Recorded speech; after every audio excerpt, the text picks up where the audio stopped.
Welcome into Jets post-game overtime, an exclusive live stream on SNY.TV and SNY.TV and SNY's Facebook page. Jonas Schwartz happy to be alongside Ray Lucas and Willie Colon. Jets lose 31-19 to the Saints. They fall to 5-9 on the season, now mathematically eliminated from the playoff chase. 1-6 on the road. Our guys will hand out their full grades and report cards from this one. So let us begin with the offense. And Ray, what grade are you giving the offense? I give them a C-. I love the fact that they had 125 yards rushing. I don't like the per attempt per pass, which is 4.5 yards. That's absolutely nothing. 5 of 15 on third down. That's not going to get it done, especially against a good group. Listen, they had one really good drive where they had 14 plays, 10 of which were run plays, 7 minutes off the clock. That's the kind of offense I think that could help Bryce Petty out, but they got to open up the clock. Bryce Petty's got to be more accurate. C-. Yeah, I gave him a C+. I feel like they, listen, it was Bryce only 6th game in the NFL. He's played today. I can understand kind of really hankering down some things and really, customizing the playbook to him.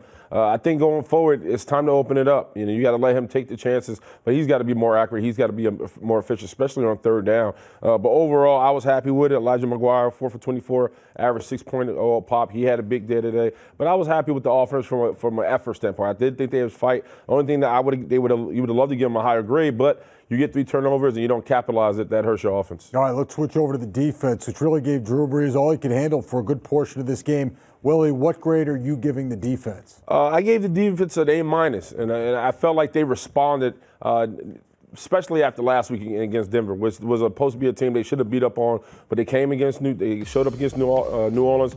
Number one ranked offense. Jamal Adams had a big day. He had 6 tackles. And credit Mike Pennell and Xavier Cooper, 2 guys who had to step in place for Muhammad Wilkerson. Big Cat Williams went down late in that game. He did have an interception. But overall, I felt like the back half, Jamal Adams, Marcus May, Buster Screen, Mo Claiborne, those guys really showed up against a New Orleans receiving corps that can really put up some points. So I thought they did a good job. Right? I give him a B. I thought Buster Screen was sensational today. I think he's had one of the greatest months of his entire career as far as covering the football. Again, I think they played well enough to win today. I mean, besides that big run at the end with Mark Ingram when he went 51 yards, it was interesting to see a defense without, Mo Wilkerson and a big cat and the big cat for a very good portion of the game. And I thought they played unbelievable, so they got a flat-out B for me. They definitely played well enough to win. It's something we never would have thought about last year coming into this year. All of a sudden, the Jets look a little thin on that defensive line. They did play very well today, though. Let's switch over to the special teams. Ray, what grade you giving the special teams? I gave him a D. 40-yard punting average. This is the NFL. There's no splash plays on our special teams. There's no block kicks. There's no big returns to give the offense field position.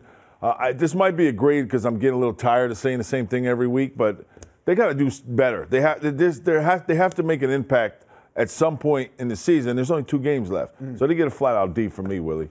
Yeah, I gave him a C-. I expected more. I think at this point, when you have your offense struggling, take more risks. Go for a couple blocks. Try to make some plays. They could have had the onside kick at the end. They didn't capitalize on that. I thought that would have been a great, opportunity for the Jets. They blew that one.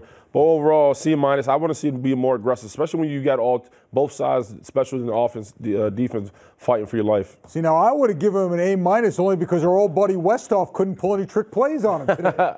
It ain't about Westy. Well, it's always about Westy. He's the enemy right now. For now, he's the enemy. I'm not even saying his name. Right. Westy's the enemy right now. Always our friend. Let's switch over to coaching. Willie, what grade you giving the coaching staff? I gave him a B-.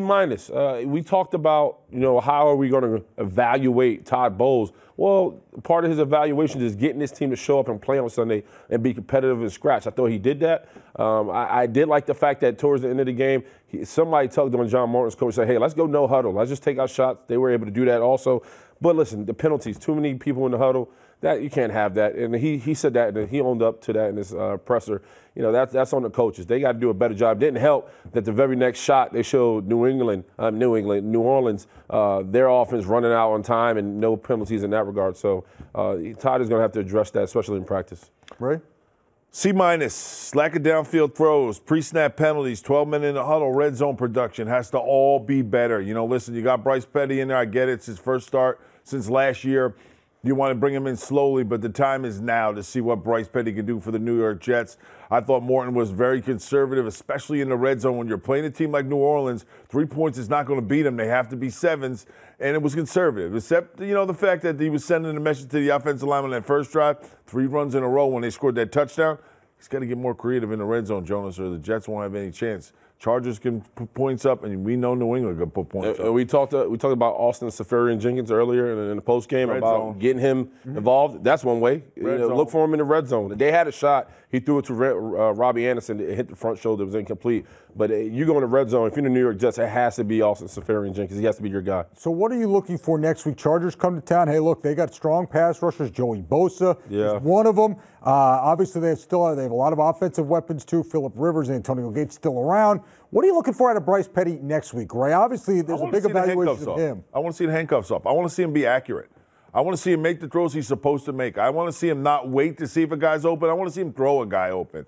And I want to see Johnny Morton give him some more help with down-the-field throws. Listen, you can throw the ball down the field as far as he can throw it. I don't care if he completes it. At least the Chargers will know that he can throw it 70 yards. So guess what? We might want to back up a little bit and give him some more room and some more areas where he can complete passes. So, again, I want him to make the throws he can make, but I want the offense and I want Johnny Morton to give him more of an opportunity to make big plays. Well, I'm about to say a name that I know Jets fans don't want to hear, but it's Ryan Fitzpatrick. If Bryce Petty, who also played with Ryan Fitzpatrick, one thing Fitzpatrick did great was make plays on his feet. Bryce, if you're struggling throwing the ball, start making plays on your feet. You got nothing to lose at this point. It's all about extending drive and keeping this offense on the field because right now there's a lot of pressure on this defense. And, I mean, valid, the defense held up in a big way today, but don't be afraid to run a couple times. Become mobile. You'll make you a dual threat. Throw the ball away. This man made a hell of a career being mobile. So Josh McCown did a good job being mobile. Right, this year too. Exactly. So don't be afraid to kind of just tuck it and run it. Make him play it. Once again, Make Bryce the defense Petty play honest. Getting the start next week. And according to our Ralph Vacchiano, as he said in this postgame, as of now, a source within the Jets told him there are no plans to play Hackenberg. So it's the Bryce Petty evaluation time. We are always evaluating Willie Colon and Ray Lucas. We always give them A's. Great job, guys. I'm Jonas Schwartz. Jonas, you get an A. You get an A+. Everybody gets an A. El Capitan right now. El Capitan gets an A, baby. These two is always the way to go. Thanks for tuning in to the live stream of the Jets postgame overtime. Bookmark SNY.TV, jetsblog.com. More coverage and analysis of today's game. Also, be sure to check us out on our Facebook page. Podcast coming Tuesday. These guys, thanks for watching. We'll see you next time.